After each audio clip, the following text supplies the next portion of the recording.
오늘의 사연 시작하겠습니다. 안녕하세요. 30대 여자입니다은 제 남편의 사연을 전해보려고 합니다. 제 남편은 고아 비고아입니다. 뀨 어릴 때 아버지가 사고로 돌아가셨는데 어머니가 아버님 보험금을 가지고 옆들 집을 나가셨다고 해요. 그래서 할머니가 을로 남은 남편을 길러주셨는데 할머니마저도 중학생 때 돌아가시는 바람에 일고 마토 읊어줄 사람이 없는 제 남편은 을로 고아원에서 자랐다고 들었어요. 제 남편을 만난 곳은 아빠의 가게에서예요.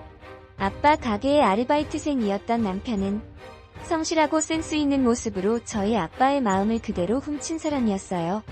남편은 단골 손님들이나 같이 일하는 분들, 어떤 분이는 조금만 같이 일해본 사람이라면 누구나 마음에 들어하는 사람이었어요. 저도 아빠 가게 일을 돕다가 남편과 함께하는 시간이 많아지면서 남편을 좋아하게 되었어요. 처음에는 정말 마음고생 많이 했어요. 계속 저를 밀어내더라고요. 본인은 고아라서 가진 것이 없어서 누군가를 만나는 것은 사치라고 하더군요. 저를 좋아하기 때문에 고생시키고 싶지 않아서 만날 수 없다고요. 그러다가 아빠가 제가 남편을 만나는 것을 알게 되었어요. 예상과는 다르게 저희 집에서는 남편을 환영했어요. 남편 생각으론 자신이 고아인데다가 가진 것도 없으니 반대할 줄 알고 있었는데 의외로 환영해주니 깜짝 놀라더라고요. 사실 저희 아빠는 남편을 상위 삼고 싶어 하셨는데 그게 아빠 마음대로 되는 것이 아니라 안타까워하시고 계셨는데 저희가 서로 좋아한다고 하니까 땡 잡았다 싶으셨죠. 엄마도 처음에는 남편을 반대했지만 워낙 엄마하고도 잘 지냈던 사람이고 고아라는 거 빼고는 흠잡을 곳이 없던 사람이었던지라 엄마도 허락을 해주셨어요. 나중에 엄마는 차라리 시댁이 없는 것도 좋다면서 시집살이는 안 하니 좋을 거라고 하시더라고요. 부모님께 알려진 뒤에는 모든 것이 일사천리로 진행이 되었어요. 결혼식도 집도 혼수도 모든 것을 저희 쪽에서 준비했지만 저는 아무 불만도 없었어요. 그가 너무 좋았으니까요. 그렇게 결혼 준비를 하다가 아빠가 갑자기 몸이 안 좋아지시면서 그에게 가게를 맡기셨는데 그가 가게를 맡으면서 저희 가게는 정말 대박을 쳤어요. 그가 개발한 레시피가 인스타 블로그 맛집에 소개되면서 저희 부모님은 정말 돈방석에 앉게 되었고 남편과 저의 사연이 알려지면서 여러가지 방송도 좀 타게 되었어요. 고아인 남편을 받아들이고 친아들처럼 사업장도 물려줬다.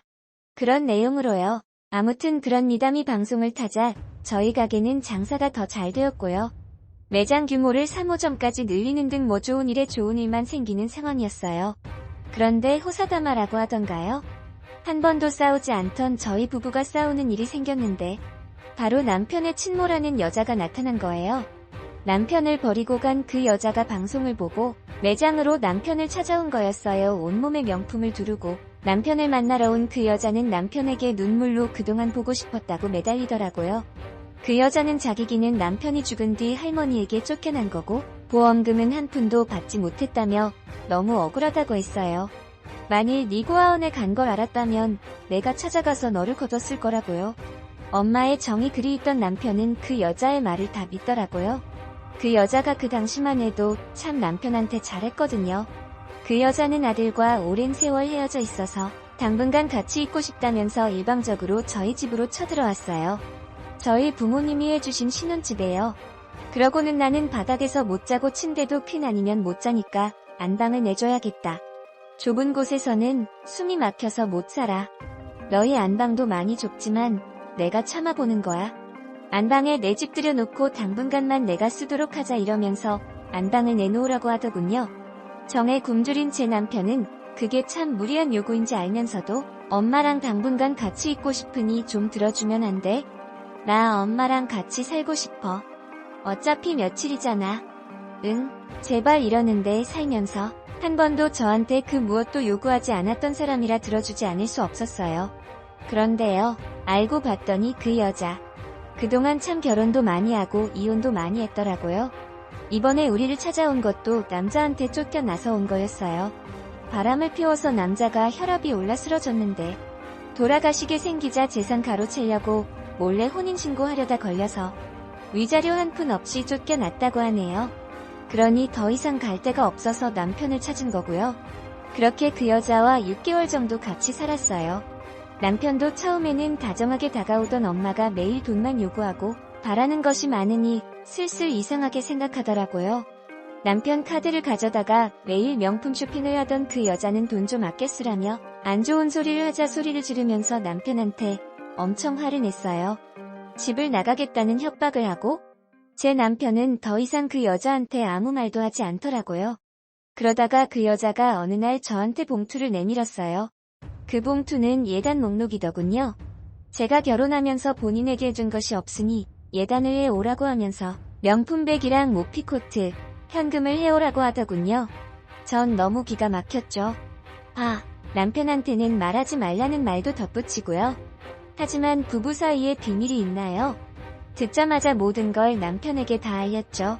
이런 황당한 일을 어떻게 저 혼자 해결하나요?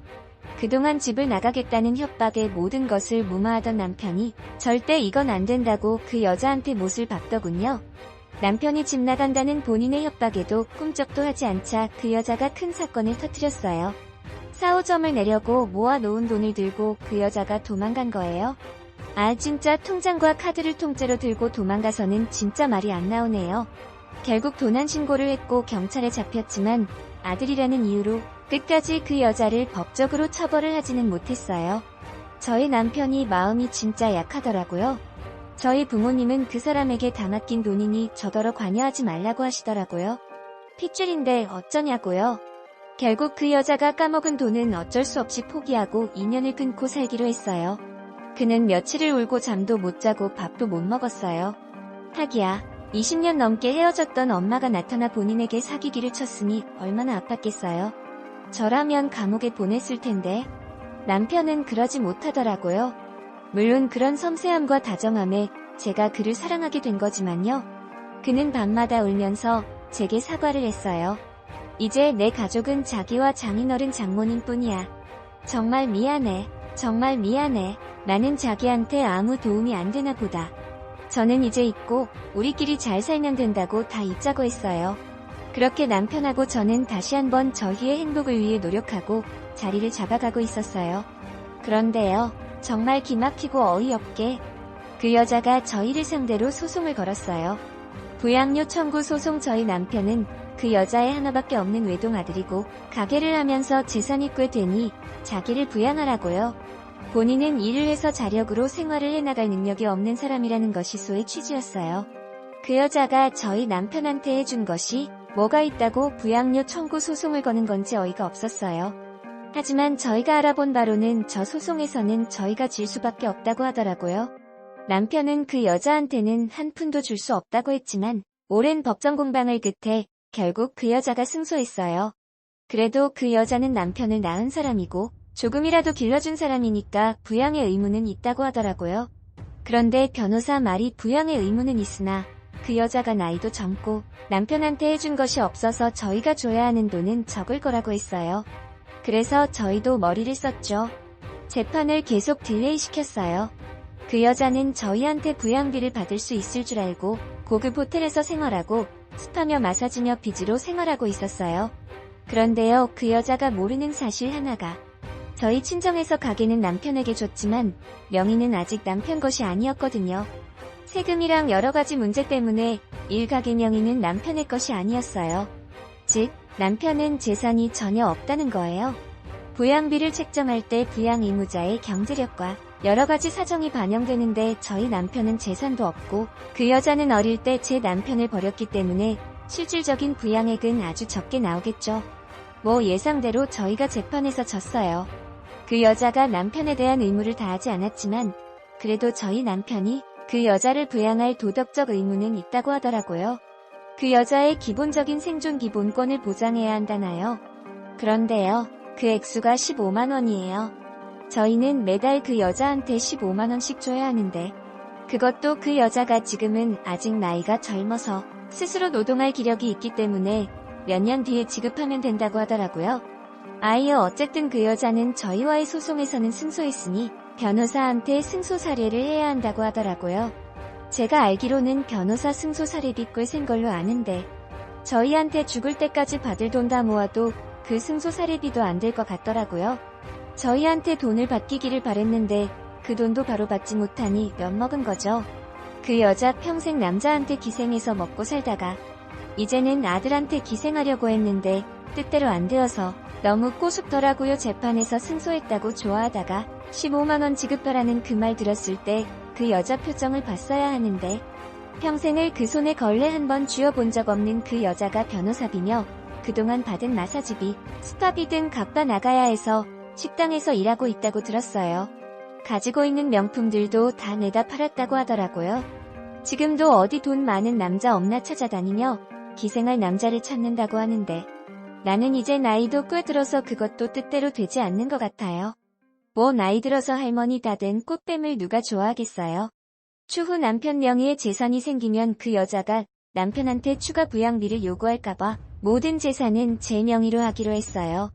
지금 저희 남편의 마음은 참 아플 것 같아요. 낳아준 엄마는 본인을 버렸지만 제가 많이 사랑해준다면 저희 남편 마음의 상처 치유할 수 있을까요?